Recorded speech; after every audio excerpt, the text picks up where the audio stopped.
So this is Jay Kim from the Oregon Surf Perch Fishing Club. It's Wednesday, June 25th at 8:45, and I'm here at Wade Creek with Eric Larson. I met Eric Larson at a club event about a month ago, and he just asked to fish, and I think we fished one time before, right? Yeah. Okay. Yeah, right here.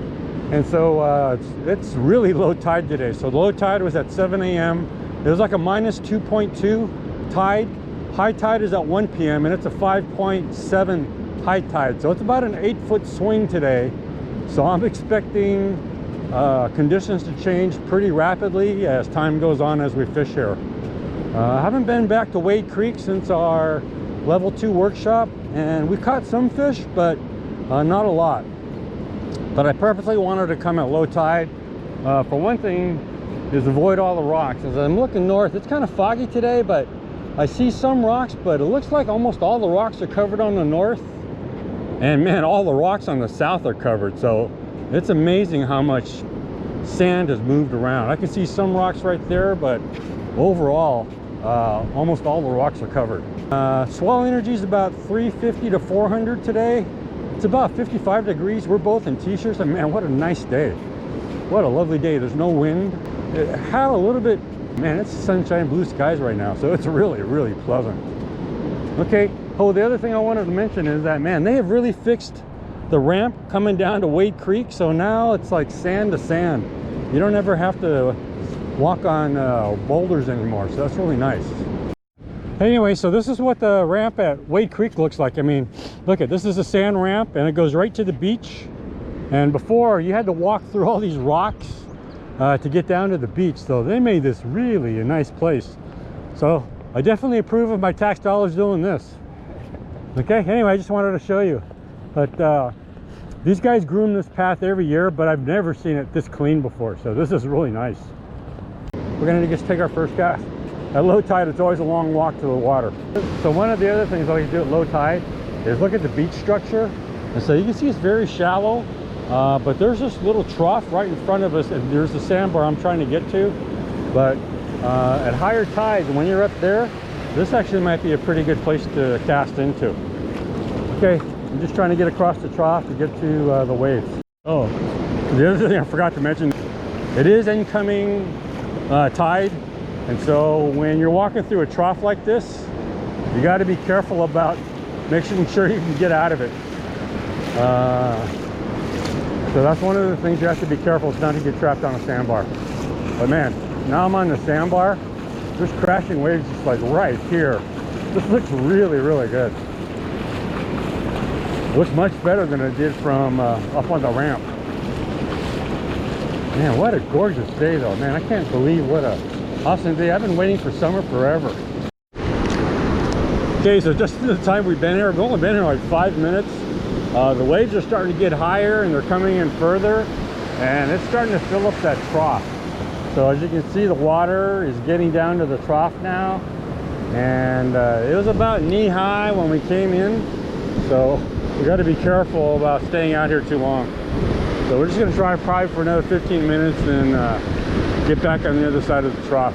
This is only like my second cast, but man, as I'm looking at the wave action, and I'm expecting to get a bite any second, but man, wave action here is really good. Dark green waters, they're pretty big.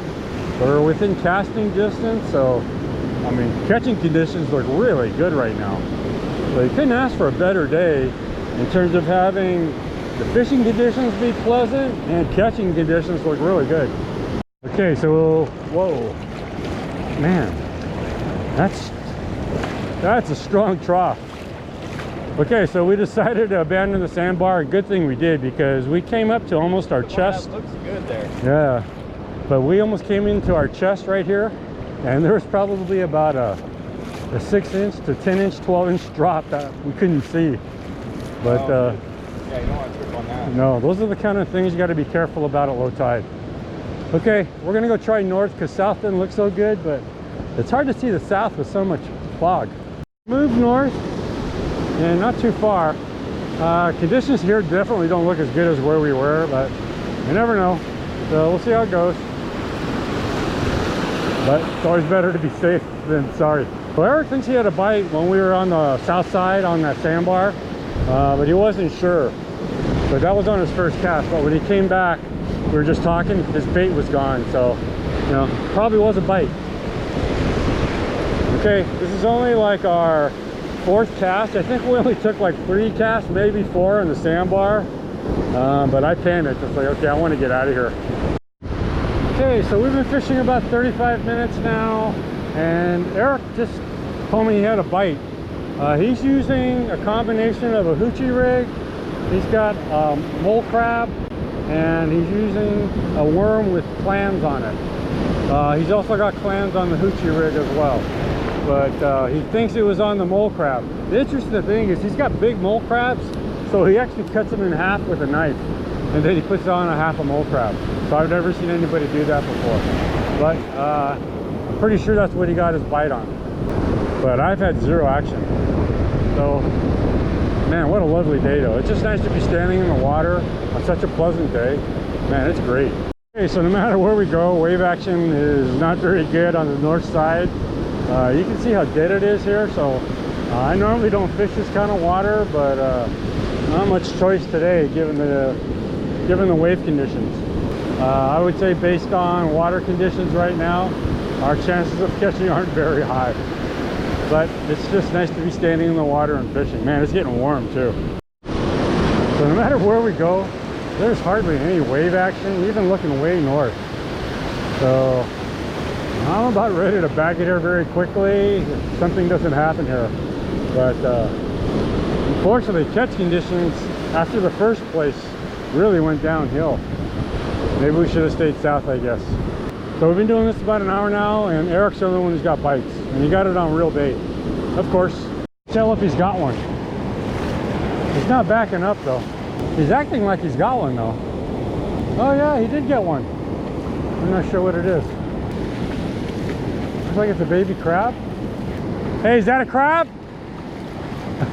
So it's a baby crab. Well, at least he didn't get skunked.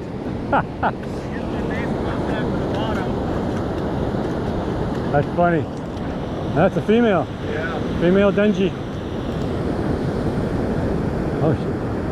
Oh, she had the bait in her mouth. I know. First bite. Oh, I gotta get it. I think I might have got it. But my first bite. Yeah, I had a bite. I thought I had it. Well, missed it. Okay, so been here now an hour and 20 minutes. And I think Eric had 3 bites. And again, he uses real bait. So he uses a combination of plastics on 2 of them. And he puts clams on them as well. And I only had 1 bite, unfortunately, at the very end. But anyway, very slow day. Kind of what I expected looking at the wave structure. I wish we could have stayed on the sandbar where we first came, but if we had stayed out there, it looks like it's completely underwater now. So it would have been nice to stay on that sandbar because wave conditions look really good. So the lesson I learned today is try and come at outgoing low tide versus incoming low tide. Because if I had been outgoing low tide, we could have stayed on the sandbar probably for another half an hour. Okay, that's it for today, but man, what a beautiful day. And thanks for Eric for showing up. It's about a half an hour, 40-minute drive for him, so appreciate that. And hopefully next time we'll get some fish. So I'll be fishing with Eric quite a bit.